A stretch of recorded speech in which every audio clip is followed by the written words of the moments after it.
మహిళా సాధికారతే లక్ష్యంగా ప్రభుత్వం ప్రతి కుటుంబంలో ఒక్క మహిళా పారిశ్రామికవేత్తను తయారు చేయాలన్న లక్ష్యంతో డిఆర్డీఏ ద్వారా డ్వాక్రా మహిళలకు రుణాలు అందిస్తున్నట్లు ఎమ్మెల్యే డాక్టర్ చదలవాడ అరవింద్ బాబు తెలిపారు.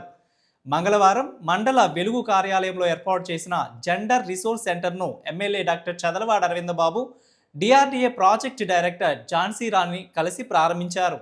ఈ సందర్భంగా ఎమ్మెల్యే మాట్లాడుతూ స్వయం సహాయక సంఘాలు మండల సమైక్యలోని మహిళలు ఎదుర్కొంటున్న ఆర్థిక మరియు సామాజిక సమస్యలకు పరిష్కారం చూపేందుకు జెండర్ రిసోర్స్ సెంటర్ కీలక పాత్ర పోషించనున్నదని చెప్పారు.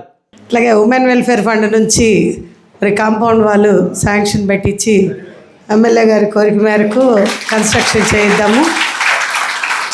అట్లాగే గ్రూప్ సభ్యులు కూడా చక్కగా మరి మీ గ్రూపుల్ని డీఫంక్ట్ కాకుండా రెగ్యులర్ రికవరీ కరెక్ట్గా ఉండేటట్టుగా చూసుకొని గ్రామ సమాఖ్యలన్నీ కూడా చక్కగా పనిచేయాలని చెప్పేసి అని కోరుకుంటున్నాను.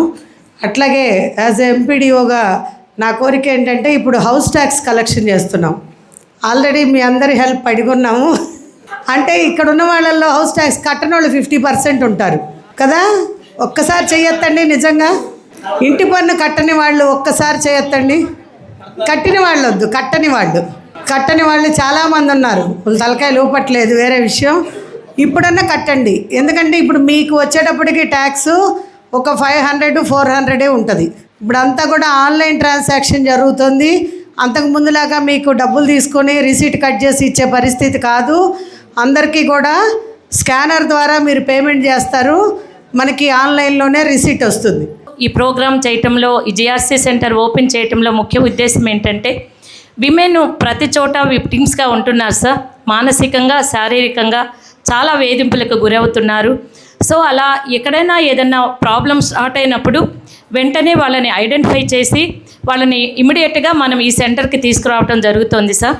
తీసుకొచ్చిన తర్వాత ఆ విక్టిమ్ వాళ్ళు చాలా మానసికంగా దిగులుతోటి, బాధతోటి ఏం చేయాలో, ఎలా వెళ్ళాలో అర్థం కాని స్థితిలో ఉంటారు సార్. వాళ్ళకి ఒక డాక్టర్స్ని తీసుకొచ్చి వాళ్ళకి ఫస్ట్ ఒక మానసికంగా కౌన్సిలింగ్ ఇవ్వటం జరుగుతుంది సార్. అలాగే హెల్త్ పరమైనటువంటి ఇష్యూస్ ఉంటే ఆరోగ్యపరంగా వాళ్ళకి ముందు సెటిల్ చేయటం చేస్తాం సార్. ఆ తర్వాత వాళ్ళకి కోర్టు పరంగా లాయర్లు కూడా అందుబాటులో ఉంటారు సార్. కోర్టు పరంగా ఏ విధమైనటువంటి న్యాయ సహాయ సహకారాలు అందించాలని చేయటం జరుగుతుంది సార్. తర్వాత ఇక జిఆర్సీలకు ఊరికేనైనా సరే ముందు ప్రతి మండల సమాఖ్యలో ఒక జిఆర్సీ సెంటర్ ఓపెన్ చేస్తున్నాం సార్. వీళ్ళతో పాటుగా వన్ స్టాప్ సెంటర్ హాస్పిటల్లో ఐసీడీఎస్తో ఉండే వాళ్ళు ఉన్నారు సార్. వాళ్ళతో మన వాళ్ళందరూ టైఅప్తో ఉంటారు సార్. ఎప్పుడైనా సరే 24 గంటలు మనకు వైద్య సహాయం అందుబాటులో ఉంటుంది. న్యాయ సలహా, అదేవిధంగా మానసిక కౌన్సిలింగ్కి సంబంధించినటువంటి సహాయ సహకారాలు మనకు అందుతాయి సార్. ఇది మన గవర్నమెంటు చాలా మంచిగా ఆలోచించి మన విమెన్ కోసం పెట్టినటువంటి ఒక అద్భుతమైన ప్రోగ్రాం సార్.